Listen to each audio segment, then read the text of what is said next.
এটা কামলার দাম 1000 টিহা। এল্লা এল্লা আমার কেত বাসুন লাগে। আবার তোমার এলাকা এত বছর লাগতো না, আমার চাকরি হয়ে গেছে। আরে বাজান কি আর চাকরি হইছে তোমার? আবার কৃষি বিশেষজ্ঞ কুখ্যাত অফিস কৃষি দিবানিশীর। আরে বাজান কি কও এটা বাজান তুমি? আরে ভাই এখন তো পুরা কথা কই নাই, তোমার লাগে ওষুধ আনছি আমি একটা, জানো? ওই ওষুধটা যদি খেতে দেয় তো তোমার কাজ করানো লাগতো না।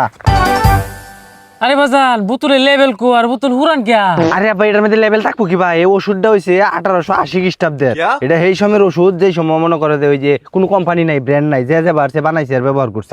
এই একটা ওষুধ এই কৃষি দিবানিশী অফিসের মধ্যে পড়ে আছি, এটা আমি লইছি তোমার লাগিয়া। আমি তোমার কষ্ট বুঝি না। আর কথা আছে না, পুরান চাল ভাতে পারে পুরান ওষুধ, কাজে দিব, 100 কাজ করবো। আরে বাজান খুব পাওয়ারি ওষুধ তো এটা।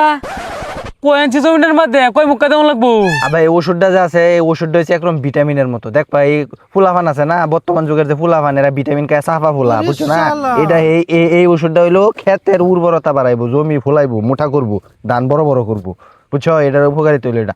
কয় ইঞ্চি জমির মধ্যে কতটুক দিবা, এটা হচ্ছে তোমার ইঞ্চি না। আমরা যে ক্ষেতটা আছে না, পুরা ক্ষেতটার মধ্যে তুমি এই যে ওষুধটা আছে পুরাটা দিবা, তাহলে দেখবে 100 কাজ করবো। আরে বাজান এই ওষুধে তো আমি খুঁজতাছি।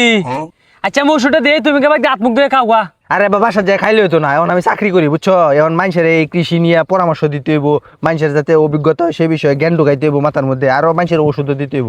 এখন তুমি এক কাজ করো, আমার তো টাকা পয়সা দেওয়া লাগতো না, কোম্পানিতে যেহেতু আনছি ওষুধটা, বুঝো না? তো 200 টাকা দিয়ে আলাম। ও বাজান টিয়া তো দেউনি লাগবো, আর সৎভাবে চাকরি করবা। আর বাড়ি এনে যাওয়ার সময় বিছনার তলে টিয়া আছে, টিয়াটা লইয়া যাওগা। আচ্ছা আচ্ছা আব্বা, তুমি ওষুধটা দেও, আমি যাই ওষুধ টিয়া লয়ে যাই। আল্লাহ, ওষুধের বোতল পানি বেরো 200 টাকা লয়ে চাপ পাতে গুনা টুনা লিখো না, বাপের তো লাগে।